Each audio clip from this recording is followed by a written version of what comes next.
Hi,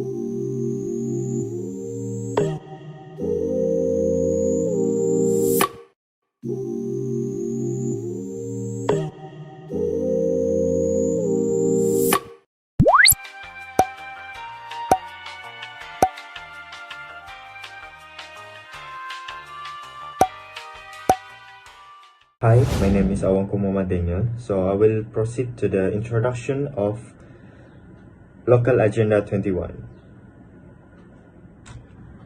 Local Agenda 21 or LA21 is a voluntary mechanism by the local council or local community consultation. The main objective or the goals of Local Agenda 21 is to establishing the local policy and services where they can achieve the sustainable growth in short terms or long terms.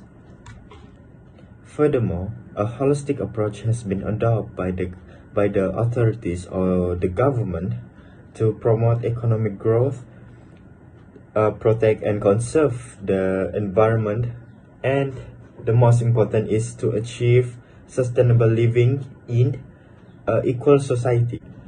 In June 1992, the United Nations Conference, where they are discussing on environment and development that held in Rio, Brazil, the local agenda was introduced during that time, and there is 178 countries that attend the conference. During the conference, a mandate was established for the implementation of the local agenda in each country by the year 1966. The mandate also encouraged the local authorities to engage in the community dialogue with a view to achieving development and consensus on the action plan for the LA21. Since the introduction of LA21 or Local Agenda 21, the local authorities have a process of sustainability actions, and the actions was pursued by implementing various programs in the state levels, cities levels, and the council levels. Good morning, good afternoon, good evening, from wherever you are in the world that you are watching this. Hello, my name is Elisha and I'm here to talk about how does local councils implement Local Agenda 21. Now, before we indulge ourselves into that topic, we must first see the bigger picture. The problem of achieving sustainability has been a global concern since 1987, and since sustainability is a global concern, it requires more than just one actor to actually make a change. Therefore, in ensuring the participations of everybody in the entire world, how do you expect United Nations to focus on each member country, yet the individuals in that member country? That is why in the official document of Agenda 21, specifically Chapter 28, it mentions that local government plays an important role in achieving sustainability. Since local councils exist in every city or town, it narrows down the target group when implementing a specific program to achieve sustainability. But the real question is, how do local councils actually implement or exercise this plan of Local Agenda 21? Well, think of it this way. You know the action of eating? There was never a universal way stating on how to eat. Some people tend to eat with their hands, some people feel more comfortable holding the spoon on the right or left hand. In the end of the day, the main objective is to feed yourself and not feel hungry. Same goes to Local Agenda 21. It never specifies on any general or a uniform procedures in implementing sustainable development programs. This gives the responsibility and freedom for local councils to implement any programs in responding, mobilizing, and educating to promote sustainable development.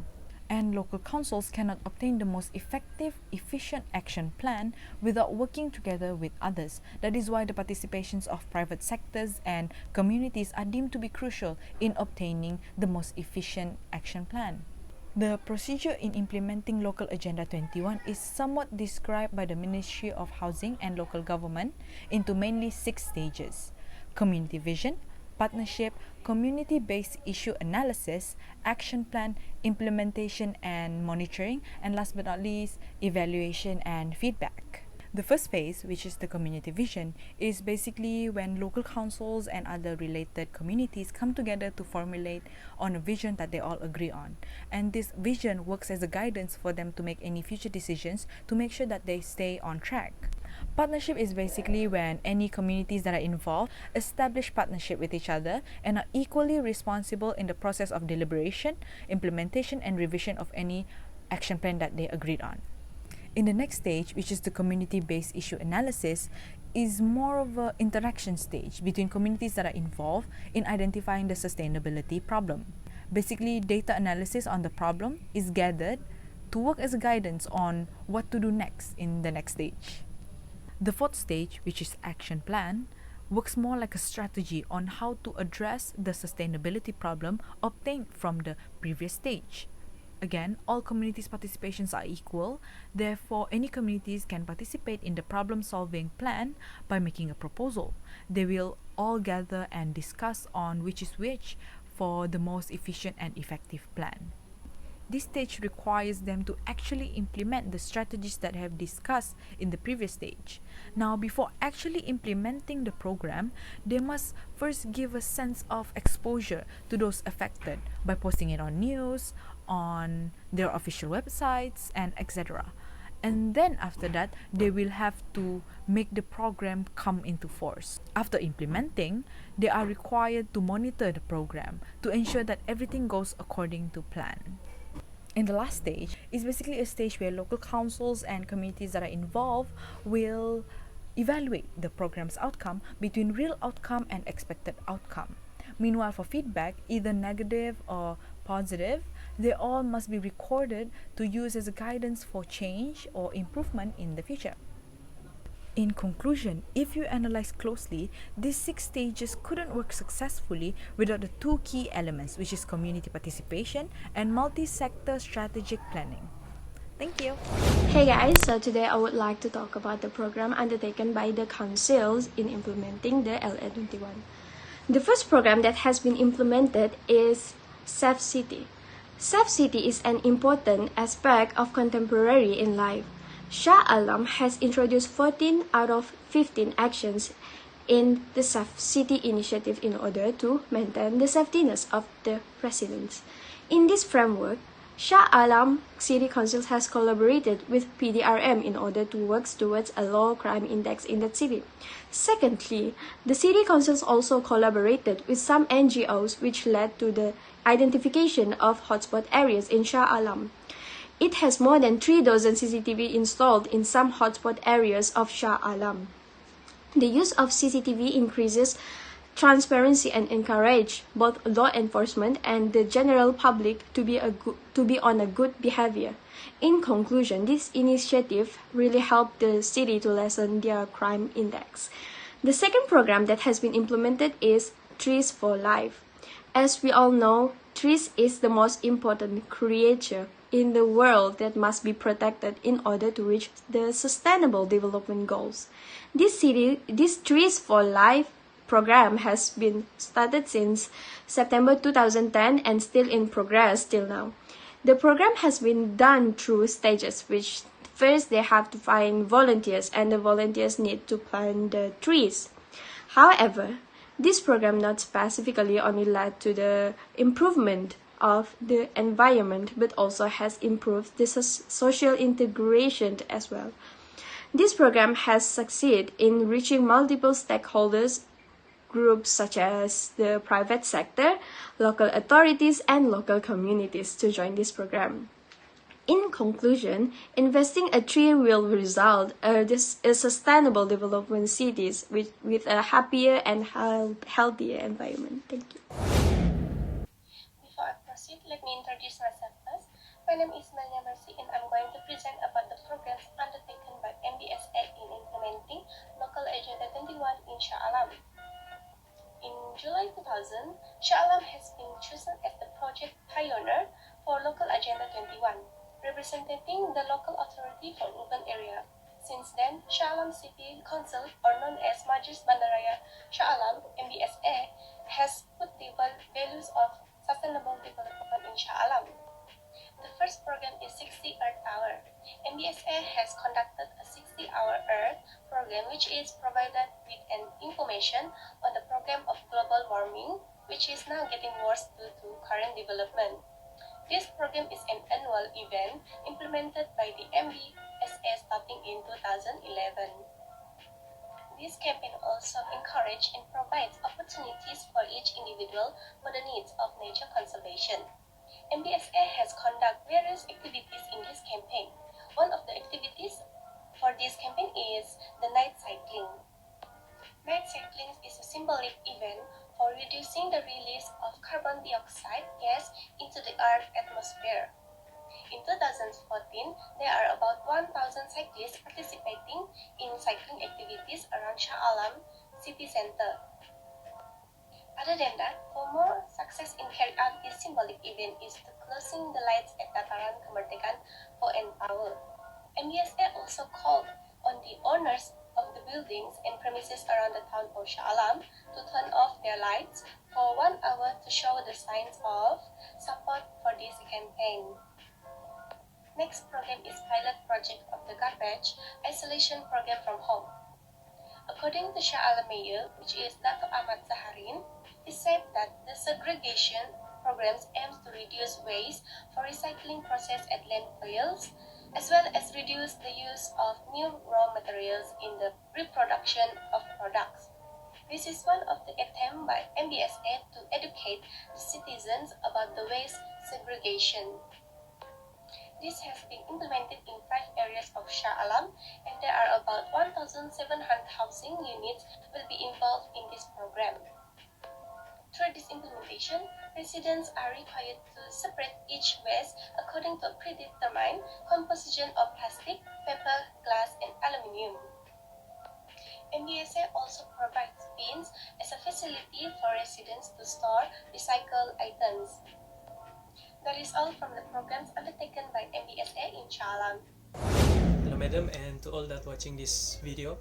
My name is Darren, and I will proceed to the challenges in implementing Local Agenda 21. I will divide this into 2 parts, that is globally and in our country perspective. I will begin with the global challenges in implementing Local Agenda 21. The first challenges is fragmented approach towards sustainable development that decouples environment and development. The concept of sustainable development integrates environment and development in the long term. The current fragmented approach to sustainable development arises from policies and programs at national and international level that often are short-term and merge environmental and developmental considerations.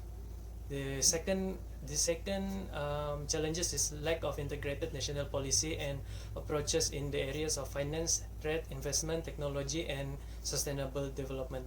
Commonly, short-term considerations are placed above the long-term use of natural resources, and policies are often compartmentalized. The third challenges in global continuing unsustainable pattern of consumption and production of imperial natural life support systems. Unsustainable consumption and production is rooted in value systems that drive how natural resources are used. Such value systems have proven slow to adapt. Last challenges is inadequate financial resources and technology transfer from developed countries. Overseas development assistance has declined over the last decade, and debt burdens limit the opportunities of many developing countries to address sustainability issues. Additionally, private sector investment has been volatile and focused on the certain countries and sectors. I will continue with the Malaysian challenges in implementing Local Agenda 21. The first challenges is issue related to service delivery quality and basic function, as service providers are still being questioned and criticized by the state government and public alike.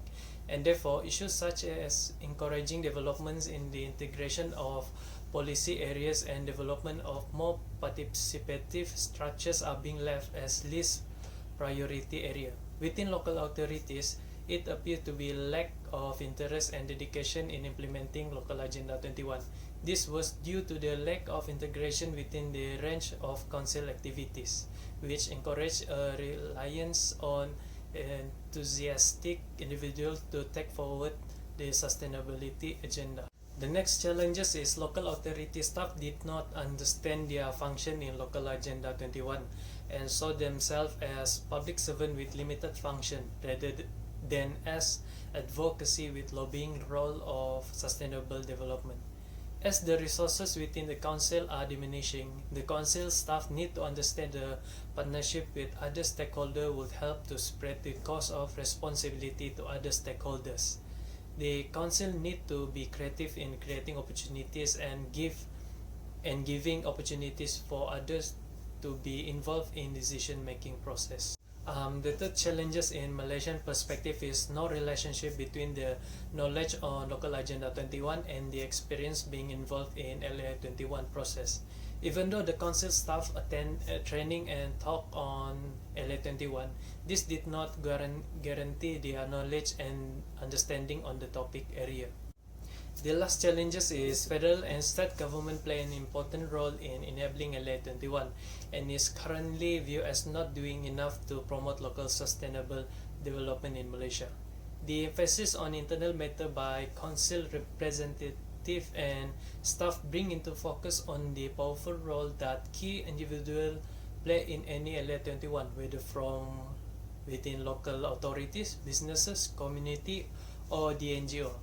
It therefore appears that the absence of a robust corporate or political culture of sustainability, or in the absence of being a statutory responsibility, a drive towards successful local sustainable development remain quite dependent on the personal commitment of and dynamic individuals. Thank you. In conclusion, implementing the Local Agenda 21 programs can bring lots of changes and benefits to everyone. It could help the authorities to achieve their goals, but which is to having a sustainable development by implementing the LA 21 action plan. Thus, LA 21 action plan has shown its effectiveness in developing a country where it make it sustainable by having cooperation with all parties and having equal societies.